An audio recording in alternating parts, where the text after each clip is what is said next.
In August 1974, Treasury Secretary William Simon flew to Saudi Arabia with a secret mission. America had just abandoned the gold standard 3 years earlier. The dollar was weak. Inflation was surging. Countries were dumping dollars for gold. Simon needed to create new demand for dollars, artificial demand, demand that would force every country on earth to hold dollars whether they wanted to or not. He made a deal with Saudi Arabia. The terms were simple. Saudi Arabia would price all oil sales in U.S. dollars, only dollars. They would use their oil profits to buy U.S. Treasury bonds. In exchange, America would provide military protection for the Saudi regime forever. King Faisal agreed. The petrodollar system was born. This single agreement changed the world economy. Because Saudi Arabia was the largest oil exporter and they only accepted dollars, every country that needed oil needed dollars first. Japan needed oil. They had to buy dollars. Germany needed oil. They had to buy dollars. Every developing country, every industrial economy, every nation on earth had to accumulate dollar reserves just to buy energy. This created constant demand for dollars. Trillions of dollars held in foreign central banks. Trillions more flowing through dollar-based trade. The dollar became the world's reserve currency, not because it was the best currency, but because you couldn't buy oil without it. For 50 years, this system gave America extraordinary power. We could print dollars to fund deficits because the world had to buy them. We could borrow cheaply because foreign governments needed treasury bonds. We could sanction enemies by cutting them off from dollar networks. The petrodollar made America the center of global finance. And most Americans don't even know it exists. Now it's ending. In 2023, Saudi Arabia announced they would accept yuan for Chinese oil sales. Brazil and China signed agreements to trade in their own currencies. Russia sells oil in rubles and yuan. India buys Russian oil in rupees. The BRICS nations, now expanded to include Saudi Arabia, UAE, Iran, Egypt, and Ethiopia, are building an alternative financial system that doesn't need dollars. And here's what nobody tells you. Once reserve currency status is lost, it's gone forever. Britain lost reserve status in 1944. They never got it back. Their living standards declined for 30 years. Their empire collapsed. The same is coming for America, not in 50 years. The process is happening now. And BRICS is the trap that catches the dollar.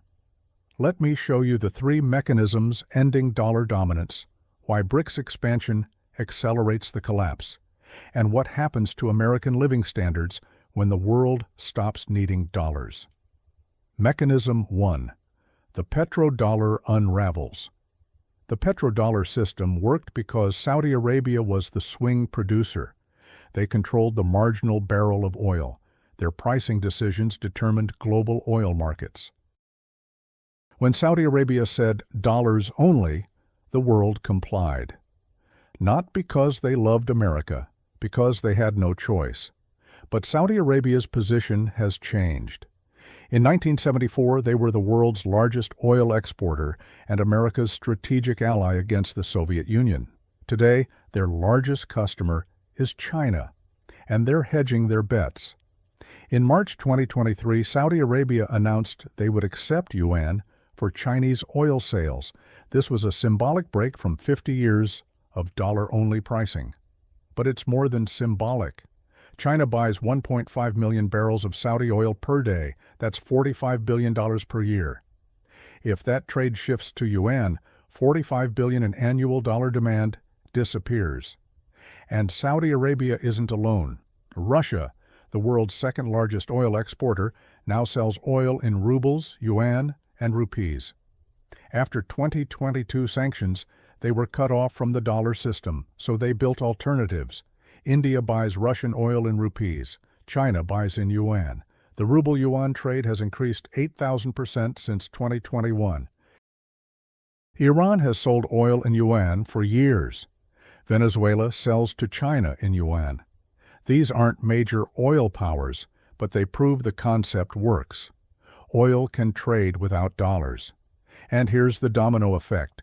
Every country that buys oil from Russia, Iran, or Venezuela in non-dollar currencies no longer needs dollar reserves for those purchases. India imported $60 billion in Russian oil last year. Paid in rupees, that's $60 billion in dollar demand that vanished. China imported $90 billion in Russian energy, paid in yuan. Another $90 billion in dollar demand gone. The petrodollar is unraveling country by country, barrel by barrel, not through dramatic announcements, but through quiet bilateral agreements that bypass the dollar. And BRICS expansion accelerates this dramatically. The original BRICS, Brazil, Russia, India, China, South Africa, controlled 25% of global oil production. The expanded BRICS, adding Saudi Arabia, UAE, Iran, Egypt, and Ethiopia, controls 45% of global oil production. When 45% of global oil can trade in non-dollar currencies, the petrodollar's foundation cracks. Dollar demand drops. Dollar value drops. Dollar privilege evaporates. Mechanism 2. The sanctions boomerang. For decades, America used the dollar as a weapon. If a country defied American policy, they got sanctioned. Cut off from the dollar system. Frozen out of SWIFT, the international payment network. Their assets seized. This worked because there was no alternative. Countries needed dollars for trade.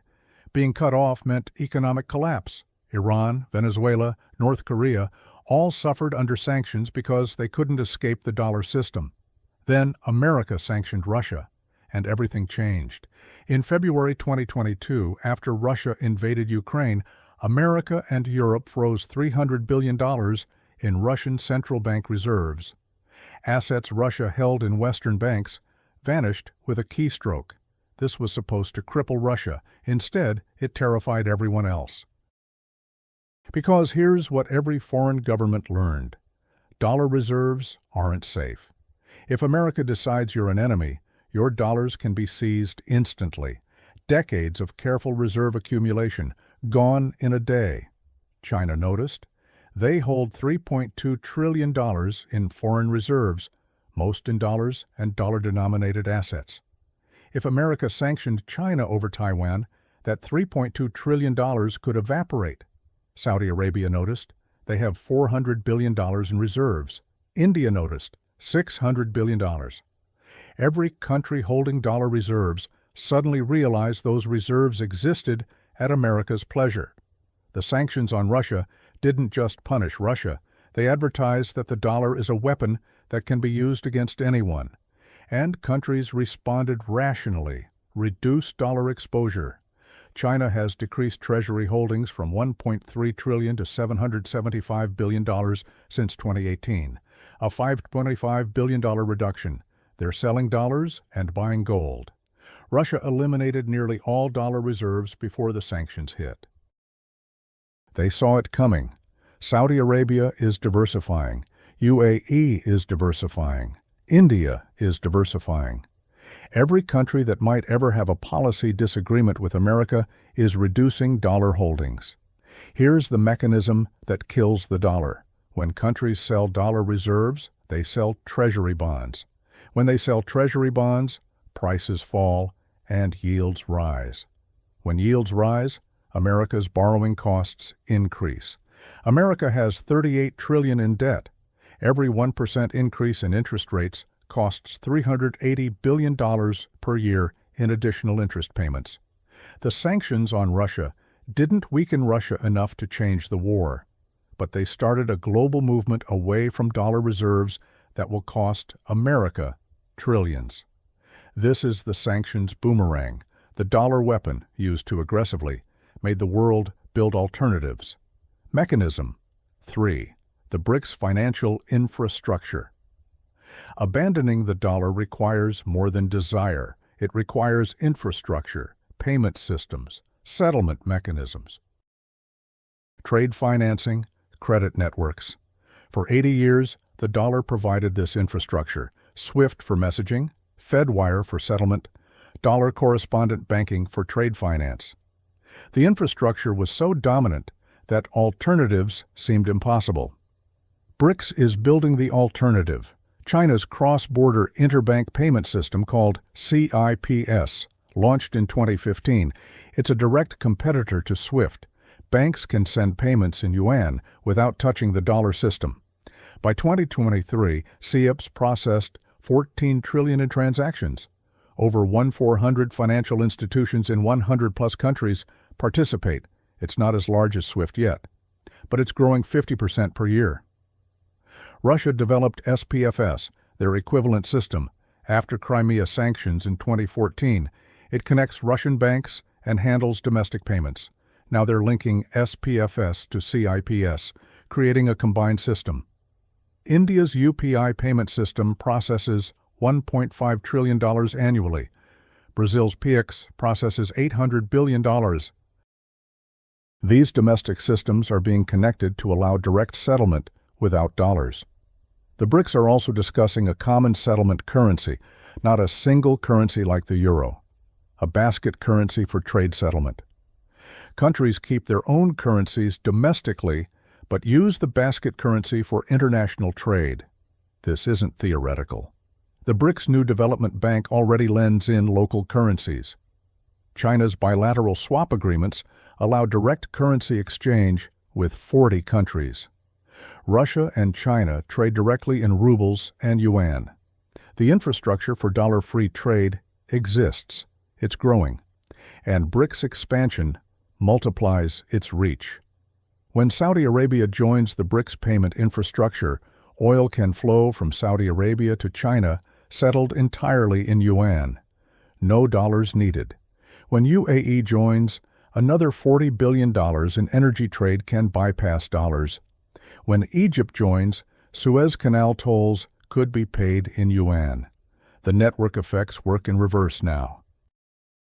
As more countries join non-dollar infrastructure, the infrastructure becomes more useful, which attracts more countries, which makes it more useful. This is the BRICS trap. They're not attacking the dollar directly.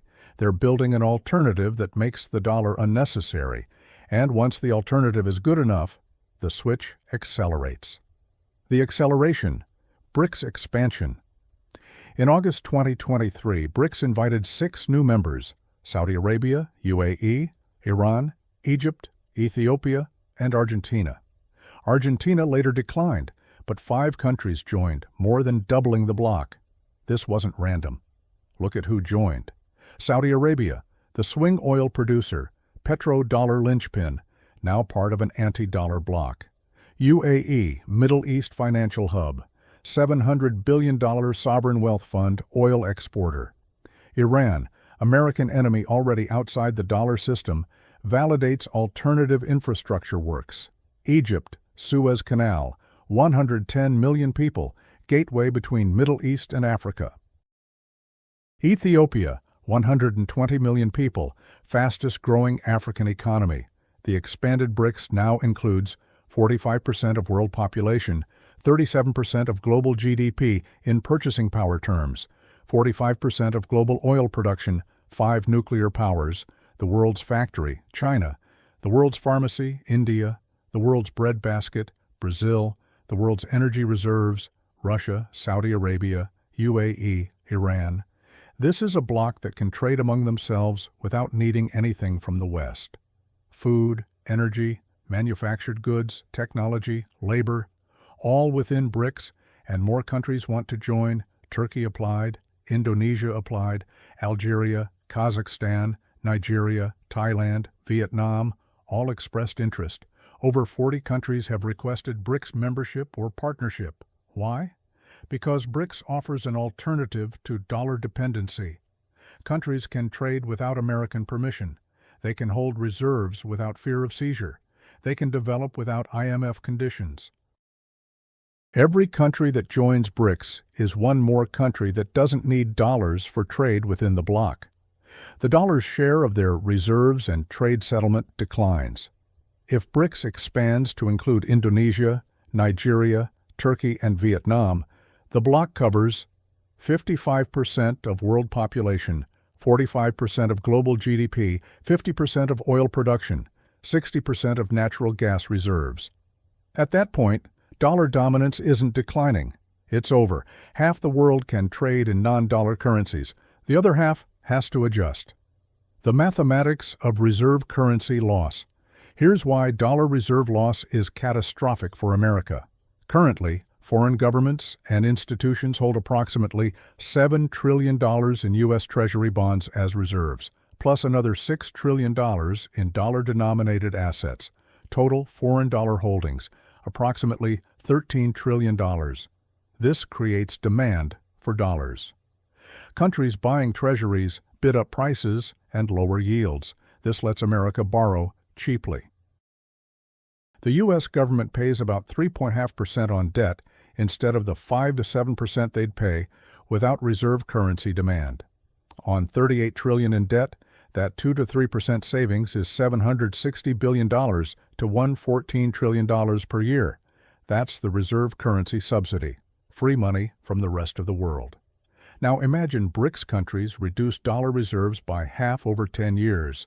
That's $3.5 trillion in treasury selling. That's $3.5 trillion in reduced demand for dollars. When demand falls, prices fall. Treasury prices falling means yields rising. Yields rising means borrowing costs increasing. If yields rise 2%, America's interest expense increases $760 billion per year. The deficit explodes. More borrowing is needed, which requires more treasury issuance, which further increases yields, a doom loop. But it's worse than that. Because when foreign countries sell treasuries, those dollars come back to America. Today, those $7 trillion in dollar reserves are held overseas. They're not circulating in America. They're not bidding up prices. They're not causing inflation. When countries sell treasuries and convert to yuan or gold or BRICS currency, those dollars don't disappear. They come home. $7 trillion returning to America over 10-15 years is $500 billion per year in excess dollars entering the domestic economy. That's pure inflation. The dollar has been strong, partly because so many dollars are held overseas.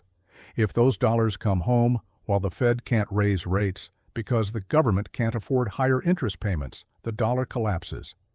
Not 10 to 20% devaluation, 40-50% collapse, because the dollar's value includes a reserve currency premium. Remove the premium, and the dollar falls to its fundamental value. The currency of a country with $38 trillion in debt, $2 trillion annual deficits, and no plan to fix either.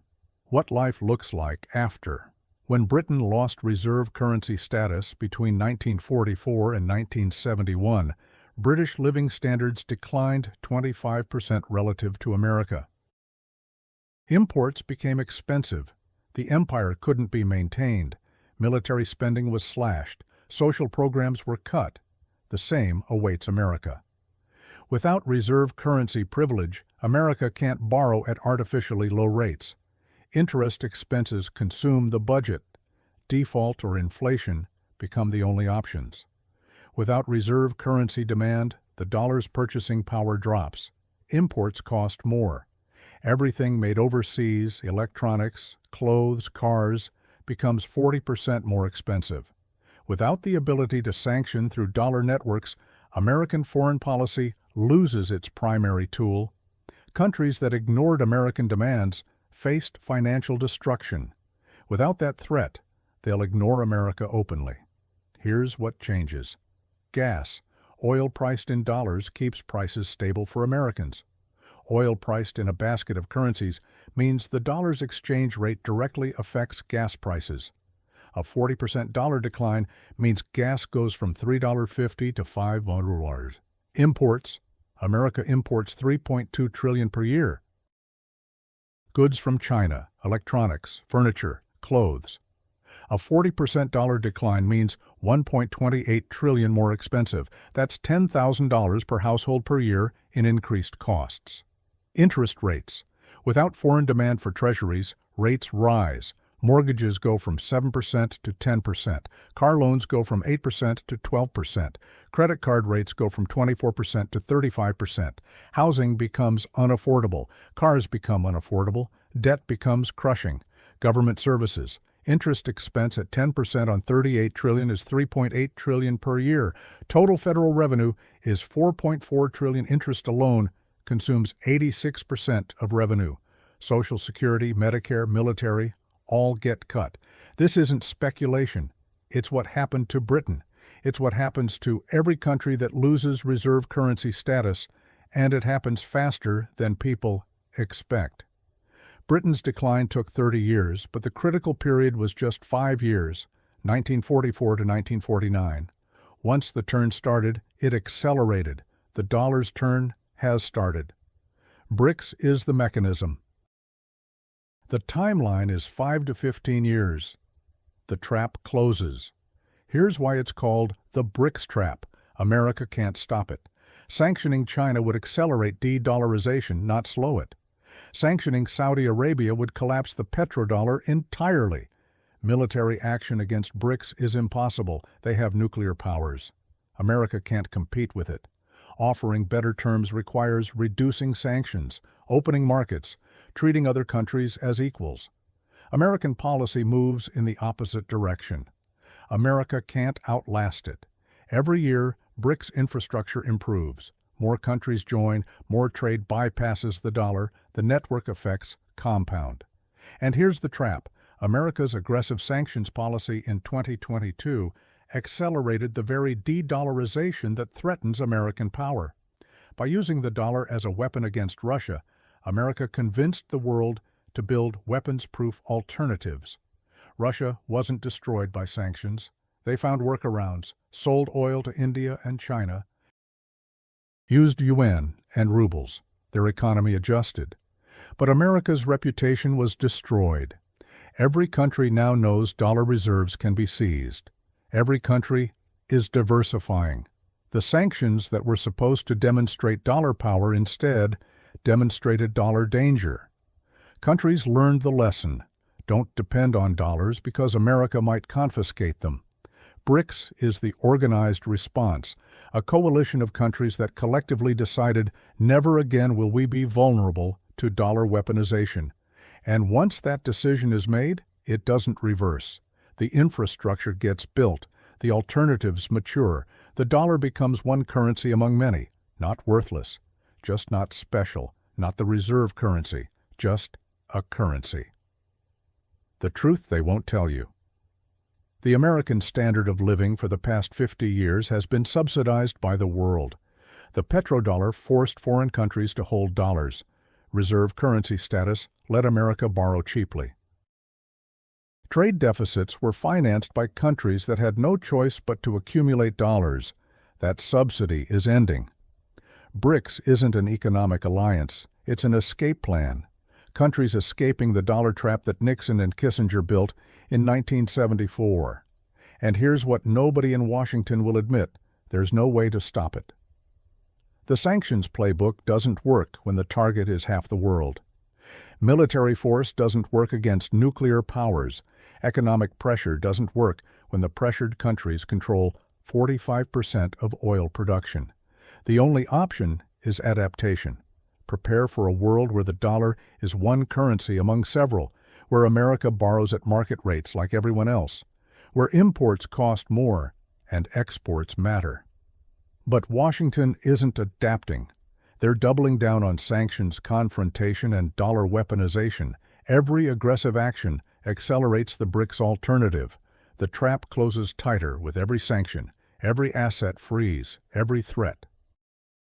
If this changed how you see the dollar's future, if you finally understand why BRICS expansion matters and what reserve currency loss means for your life, then you're starting to see what's coming. Subscribe if you want to understand how to prepare for the post-dollar world. Because they're not going to announce it on CNBC. They're going to tell you the dollar is strong right up until the day it isn't. And BRICS will keep building, keep expanding, keep trading in their own currencies. Until one morning you wake up and gas costs $7, and imports cost double, and your standard of living has permanently declined. Because the petrodollar that made America rich is ending, and nobody in charge has a plan for what comes next.